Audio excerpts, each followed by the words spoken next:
YouTube? This is Lee again. I'm doing a video in response to Redline's presuppositional apologetic funeral, which I really wish I could have been a part of, but I couldn't. And I really think the only other person that hates presupp as much as Redline is probably me. So I'm going to give just a quick few reasons, as if I was there, why I hate the presupp argument and why it should be dead, buried, and just fucking out of here. Number one, the guys that started this current version are dicks, and I'm talking about Saitan Bruggencate and Eric Hoven.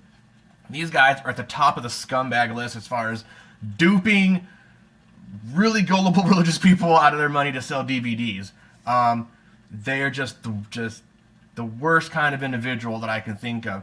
Only seconded by these other YouTube theists that try to use the presupp, and I'm talking about Matthew 4:19, Bible dumping wingnut, and all their little cronies, the little cyclones, Colin Pearson, all of them. And the reason being is because these smug assholes want to sit there and circle jerk each other on their little shows and think they got it all figured out while posting inane, asinine comments. And like we all know, the wingnut has freaking 6-7 sock accounts so he can post, gives himself thumbs up multiple times. Good job there, wingnut.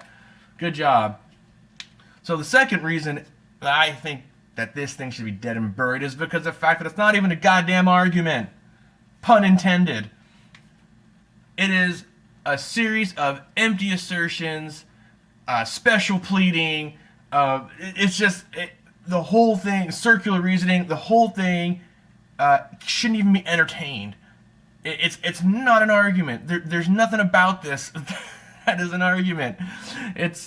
It's just full of shit from the very beginning. If someone opens up with, well, I presume or presuppose God exists, great, conversation over, because what else is there? I mean, it's inherently dishonest from the get-go. It's designed in this fashion to be completely disingenuous. They want you, the non-believer, to account for all your epistemology and do you exist and this and that, and how do you know that you're not in a brain of fat or in the Matrix or strapped to a bed or this and that bullshit? And then you go, well, wait a minute, what about your revelation? Well, I don't discuss scripture with non-believers because they presuppose God. Well, fuck that and fuck you. You're not going to get me to explain everything to you, and then you sit back there with your thumb in your ass and go, well, I'm not going to explain anything to you. No. That's not how this works.